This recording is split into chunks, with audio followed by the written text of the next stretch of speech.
Alrighty, so I wanted to do a more maybe updated version of just me doing a bird run in a video because I think that it's very helpful to watch somebody sort of go through and use their team and sort of just understand the mechanics and everything like that. I do want to say this is the team that I use personally for the bird boss, and it's just because it's very quick and easy. I don't have to worry about any sort of just like, wasting a whole lot of like time and, like waiting turns most of the time to try to wait and get better cards. Most of the time I can actually just go ahead and progress with whatever phase I'm on, and I don't have to just burn cards and do this and that, or I don't have to worry about having a taunt unit or anything like that to sort of mitigate damage or anything. I feel like this just does a really good job on its own. So this is what I'm going to be using. If you don't have these characters, just try to... the biggest thing that I want to get across with this video is not necessarily like, oh, this is the team that you need to be using, but it's more of find a team that works for you and get very well acquainted with it, because that is honestly what's going to help you finish the bird boss more than anything, is just understanding the mechanics and understanding your team and how well they play into like actually fighting the boss and the different phases and stuff like that. Just being comfortable with your team, I think, is just rule number one as far as I'm concerned. I know that's easy to say with having a really good team, but it helps a lot to understand the mechanics of the game and such. So this is the team that I'm using. Obviously, the big mechanic here is Magelda is the bird boss unit. She only works in bird boss, and she does a fantastic job of putting buffs on all of your teammates and stuff like that. So not only melee does extra damage with this amplify card, but it helps everybody just do more damage overall because they get those buffs. Escanor is just insane. Pretty much the reason that I use him is because on phase 2, floor 2, there is a mechanic where normally you would need a taunt. He is my workaround for that because his ultimate actually hits twice, and so you can actually use that to get around not being able to kill the boss in one turn. I use Arthur. He's not necessarily like a must-have or anything. I think that you could probably swap him out for other units, but he's really nice to have because of his passive. He basically just adds extra defense and stuff like that, so increases allies damage dealt to enemies by 35% and decreases damage taken by 35%. So he makes your team a bit more tanky, and it's really nice to have him like have that passive up in the beginning of the phases and stuff like that, at the beginning of the floors more rather, because as you go along, all of these characters use single target cards except for one AoE card that Arthur has, and those will help activate Melee's passive and give you more defense, as you go along. So this is the gear that I'm using. Everybody is using attack crit damage sets except for Arthur, because just when I do this, Arthur ends up being the main focus, and the bird always ends up attacking him. So the fact that, I don't know if it's the fact that he's green or he has, the most HP or whatever the case may be there, but the bird boss normally ends up targeting him. So I have Red Tarmiel as the link on him. Be very careful with using Red Tarmiel, by the way, because if you use a taunt team and you have a taunt unit instead of just like your green Arthur, like normally in this slot I would normally put a taunt unit if I wasn't using him.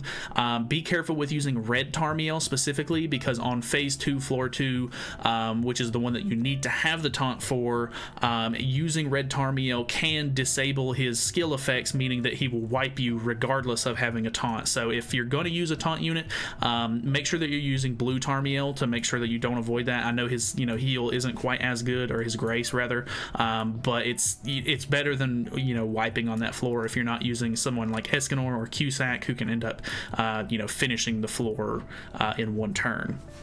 So I pretty much have HP defense on everybody except for Sariel, and I mean normally I think I do run HP defense on him, but it doesn't really matter as much there. I am running the single target attack buff card set, which is maybe not as accessible because you have to do the bird like 1 billion times to hopefully drop this card, and this card right here, the Margaret card, costs 10,000 PvP coins, which is very annoying, but you can get it over time. It's not like the worst thing in the world, but it is kind of tedious and annoying to unlock.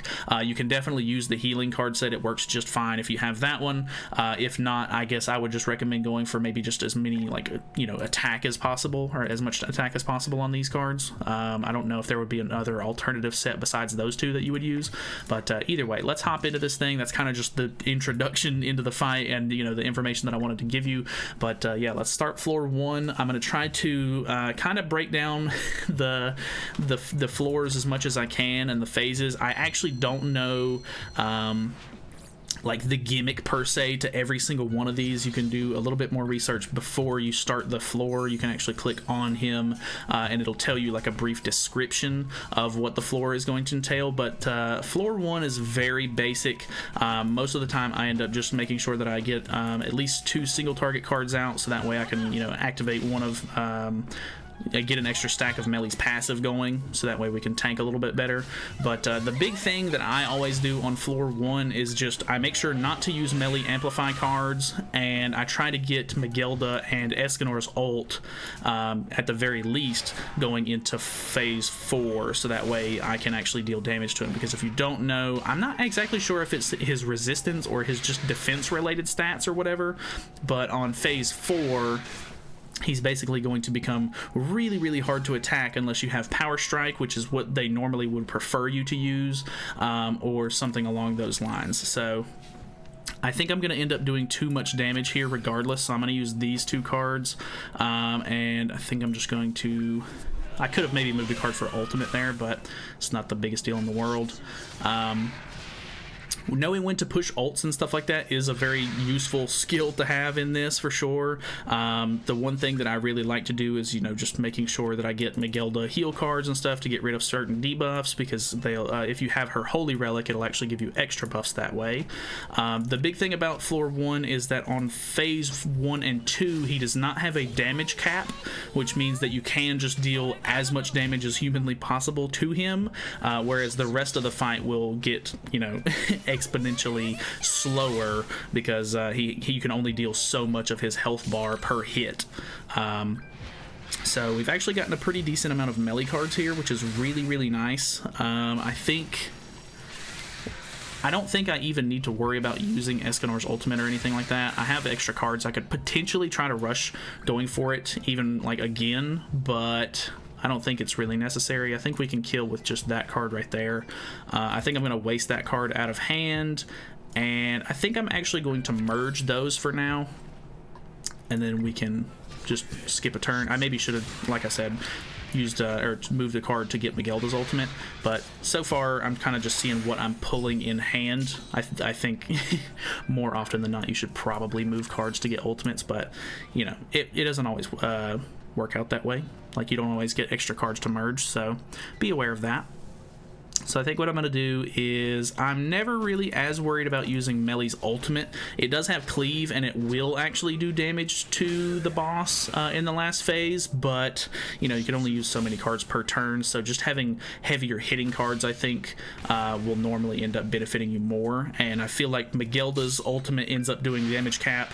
Well, she lost her buffs there, but she'll still end up hitting damage cap just because she actually has a Power Strike ultimate.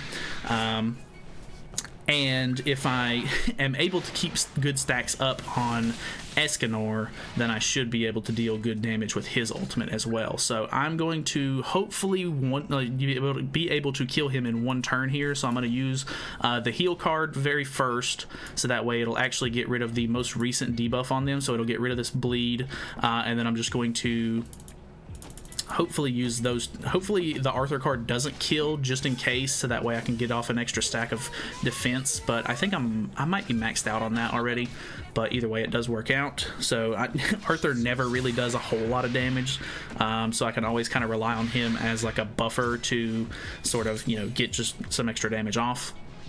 But I'm pretty much full up on HP. I'm going to go for the kill here. Let's go ahead and use this just in case we don't have full stacks, which I think that looks like full stacks on Melee. So these cards should hopefully do, you know, the job. But if he doesn't crit, it doesn't do nearly as much damage. So we'll see. We did get one crit there, so pretty decent damage. Another card, boom. One. Okay, we got 2 crits on that one, so we should be pretty much good to go.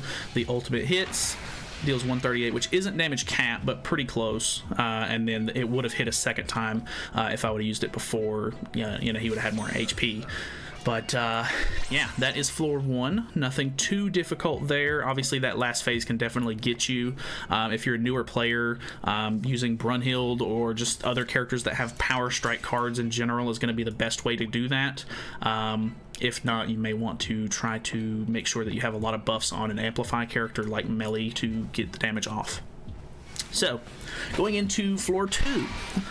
This one is, I think, the most mechanic heavy as far as I'm concerned. I think this one just has the most that you have to sort of worry about in one singular run. And this one is the one where I end up having to reset if I don't get what I need. So the basic goal of this floor right here is I'm going to do the same thing that I normally do for every beginning run, and I'm going to use those cards right there. Mainly, this one is just to get rid of that card. This one is to use a single target, so that way I can get a melee passive.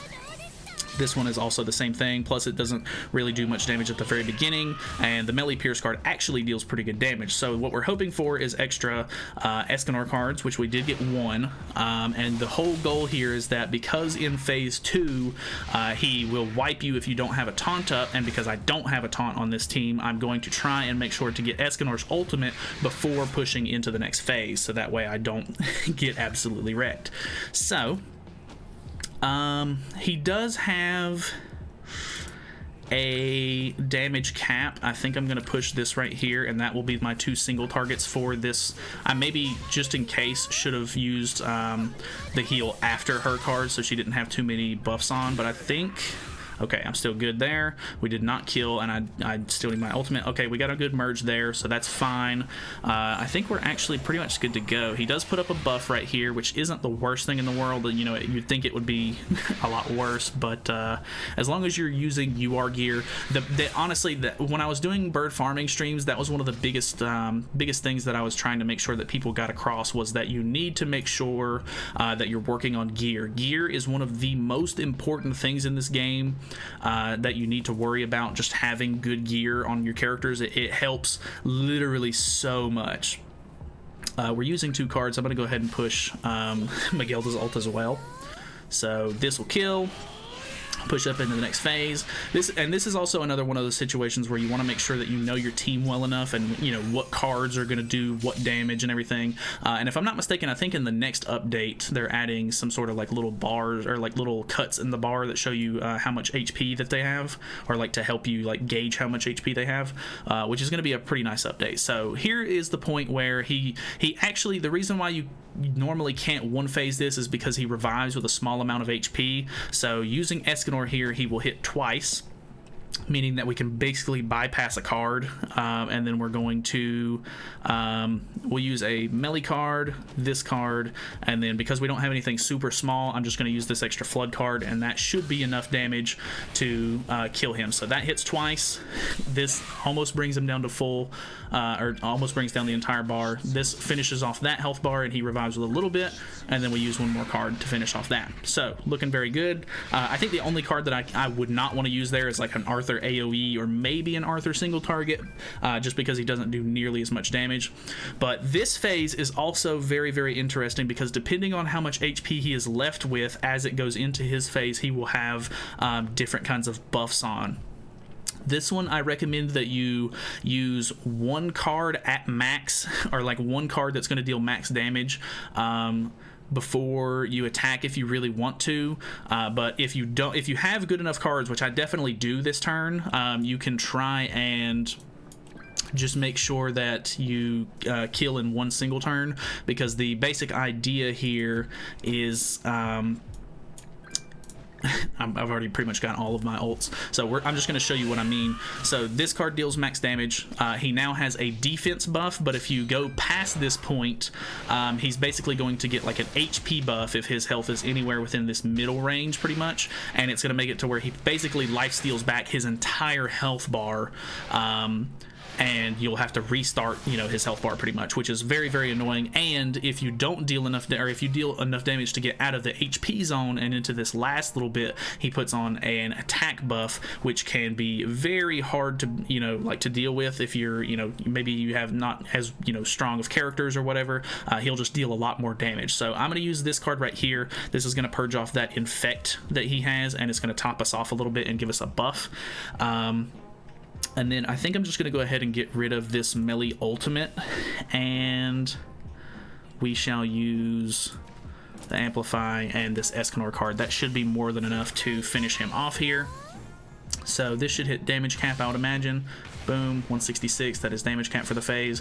This would also hit damage cap, and then Escanor will finish him off. So you can see he does get the attack buff up here, so you want to make sure that if you finish in that range, he is going to hurt more. I think with my team, I've been able to survive it, but it just depends on how many melee stacks I have up at that point. But using single targets every turn, making sure you get off at least 2 of them to activate his passive is very, very helpful. So last phase isn't really much to worry about, if I'm being completely honest. He's I mean, it's literally just another phase to me. I don't remember if there's actually any sort of special gimmick to this phase, but just being able to, you know, just deal as much damage as you possibly can, and then you should be okay. If I think, if I'm not mistaken, if you wait around too long, this might be the stage where he puts on explosion effects, and I think he heals HP depending on when the explosion goes off. So if you can, try to purge off debuffs if that's the right phase that I'm thinking about. So that is pretty much floor 2. I think floor 2 is by far the hardest floor. The only thing about floor 3 that I think can be hard is the final phase. He gets a passive, or 2 of his passives can revive him, which can be quite troublesome to deal with. So let's hop in. I'm gonna have to use a stamina potion, but that's fine. And yeah, let's take on this last phase here, shall we? So we'll go ahead and skip that animation.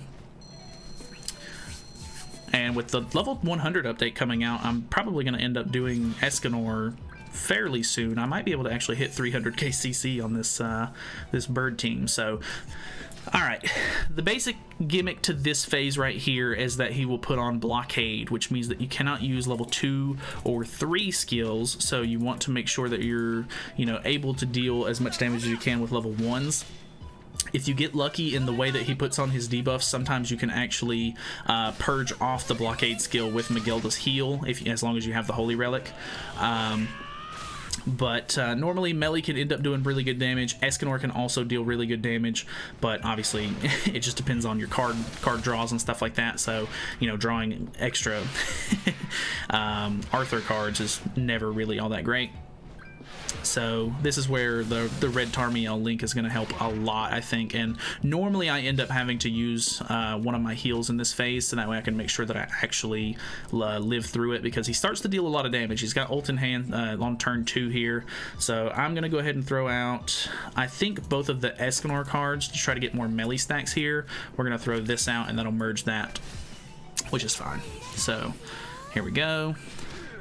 You can see Escanor's not doing nearly as much damage as you're used to in this phase, but the whole idea is to just kind of sort of whittle him down while working on trying to get some ultimates as well.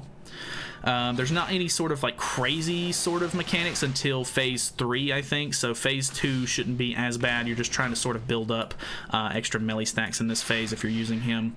And yeah, just trying to I don't know, use all of your crappy cards and get them out of hand more than likely. So Miguelda has taken a little bit more damage than I would normally like her to.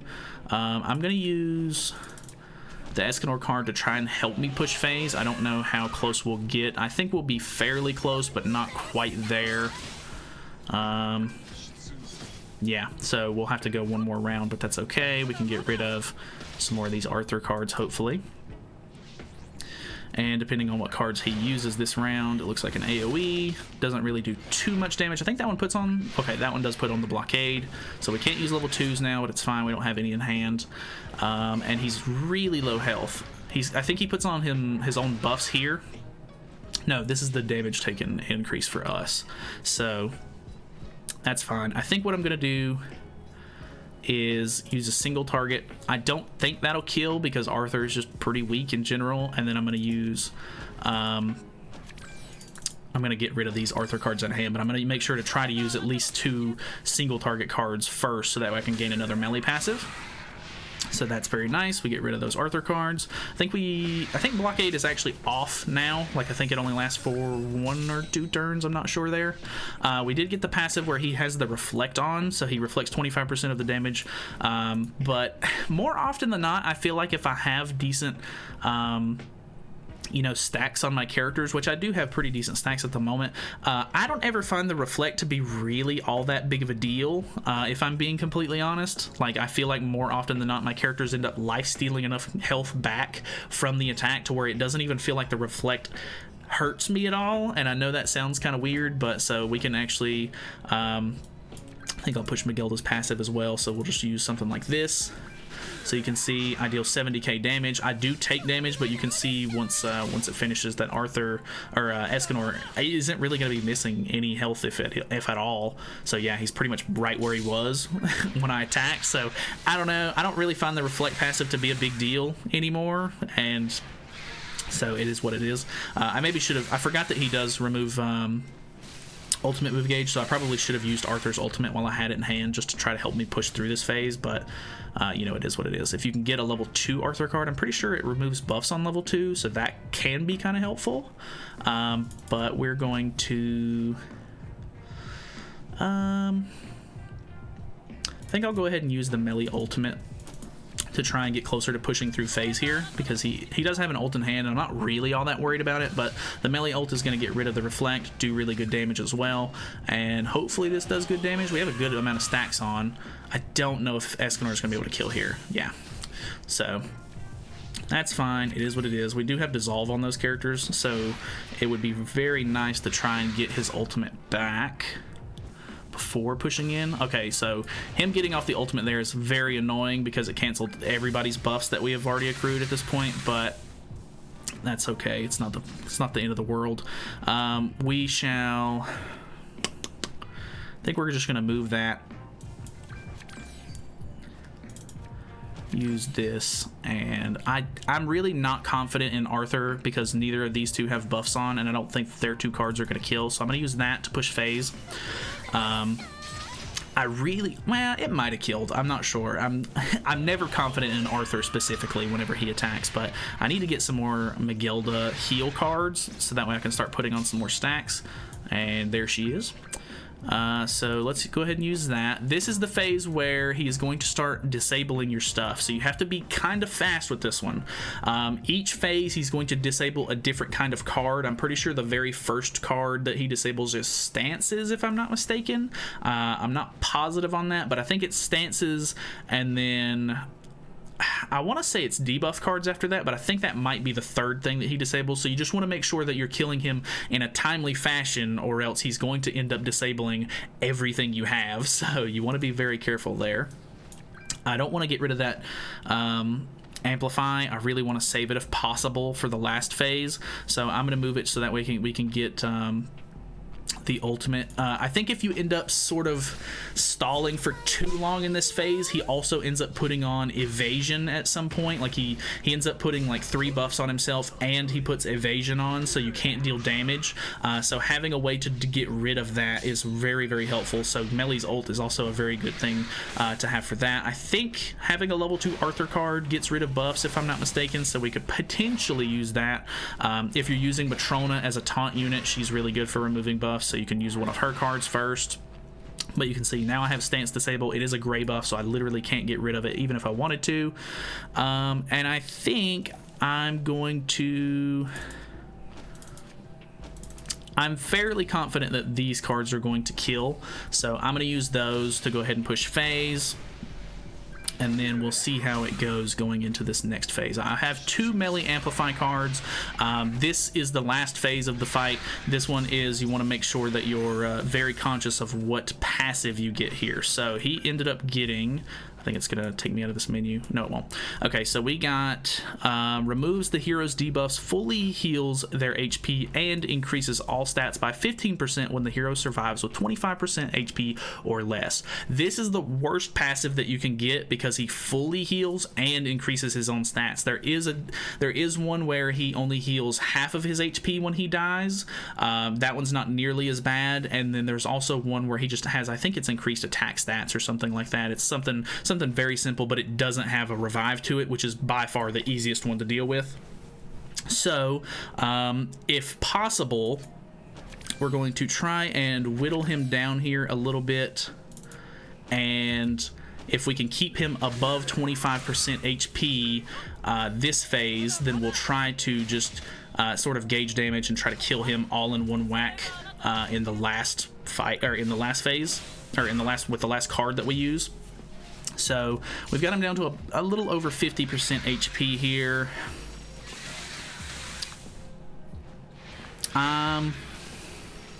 Which then again, it's not, it definitely helps if you can not activate the passive, but if you do and you have enough damage, like with this team, I probably will be okay if he doesn't end up or if he does end up getting the revive off.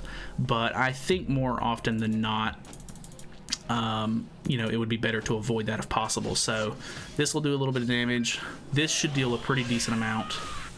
And then this isn't going to do much at all, if any. So hopefully he's within the point to where damage cap is still this entire section. And it is. So there it is. 337k damage is definitely the max on that phase. We didn't have to worry about the revive. If he does revive, sometimes, I mean, if worse comes to worse, you can Alt F4 out of the game or close the app if you're playing on mobile, and you should be able to open the game back up and start at the beginning of that phase where you're using your cards and everything. That's kind of an exploit maybe, but it works. And I use it in the deer more often than the bird, but very nice to do just in case you end up messing it up. So that is pretty much the entirety of the bird. Obviously you can farm the bird right now. You can't farm the deer just yet, but hopefully that'll change in the future whenever the next boss comes out. But yeah, that's pretty much the entire thing. Obviously, like I said, this team is just what I personally am most comfortable with. If you use a different team or you use different units and everything like that, just use it until you're more comfortable with it, and I think it'll help you out a ton. So that is pretty much it from me. I know this was a little bit longer, but I feel like looking at the entire fight in its entirety, I'm trying to explain as much of it as I can and the thought process behind using some of the cards and everything. Hopefully it helps. If you have any questions, feel free to leave them down in the comments below. As far as substitutions for teams go, because I know I'm going to end up getting comments about it. Melee and Magelda, I think, are just like core members for me. You can kind of swap these two out for whoever you want, but you can beat it without Melee, of course, but he's just so good for it. It's really hard for me to recommend using anybody else if you don't have him, but I don't know. Thanks for watching. Feel free to subscribe if you haven't already. I'll see you guys in the next video.